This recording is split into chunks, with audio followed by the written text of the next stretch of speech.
पितृदोष जब हमारे यहाँ से कोई भी हमारे घर का परिवार का सदस्य इस योनि में से निकलकर और आगे चला जाता है और वहाँ पे जाने से पूर्व उसको एक योनि प्राप्त होती है जिसे कि पितृ योनि कहते हैं। ओके। सूर्य लोक से ऊपर एक लोक होता है जिसे पितृलोक कहते हैं। ठीक है। सूर्य लोक जहाँ पर हैं उनसे ऊपर पितृलोक होते हैं। ओके। वहाँ पर जाकर कुछ किसी कारणवश, तो जैसे हम उनकी विधि 13 दिन की सही रूप से नहीं कर पाए, जो अंतिम संस्कार होता है, अंतिम संस्कार वाला जो पूरा प्रोसेस होता है 13 दिन का। हाँ जी। आजकल सबके पास टाइम नहीं है तो समय से पूर्व कर देते हैं। घर में कोई काम आ गया तो 4 दिन में अभी कर आप देते हैं, उनका साल भर का अभी कर दो सारा काम।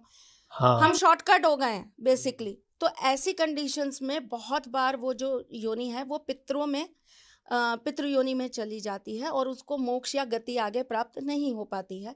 तो वो हमारे जो पितृ हैं वो बार बार हमारी लाइफ के अंदर आकर कहीं ना कहीं किसी तरीके से ऋण चढ़ाते हैं, जिसे पितृदोष कह देते हैं। उनका ऋण लगा हुआ है ना हमारे ऊपर, हम उनके नियमित वो चीजें ठीक से कर नहीं पाए तो वो एक ऋण है हमारे ऊपर, भार है, तो वो पितृदोष होता है। पितृदोष जिसके भी साथ होगा, पितृदोष में भी 3 तरह की चीजें होती हैं।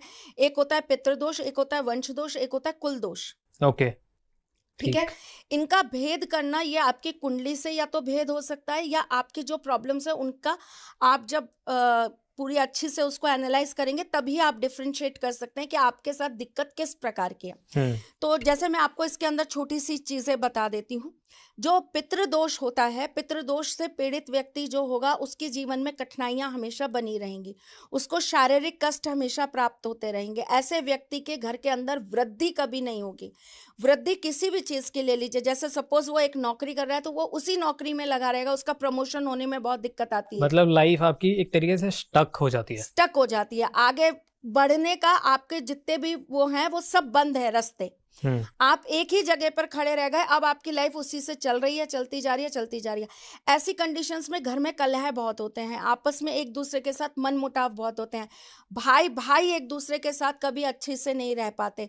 कोई भी पैतृक प्रॉपर्टी या पैतृक कोई चीज होती है उसका हमेशा विवाद बना रहता है, वो किसी को भी प्राप्त नहीं हो पा रही है। सब उसके लिए लड़ते चले जा रहे हैं लेकिन वो प्राप्त किसी को नहीं हो रही, उससे सुख किसी को नहीं मिल पा रहा। मतलब टेक्निकली आपकी लाइफ की जो आपकी चीजें हैं, आपके साथ जो लोग हैं आपके सराउंडिंग में, उनसे आपको एक पूरी सेटिस्फैक्शन और हैप्पीनेस नहीं मिल पाती है।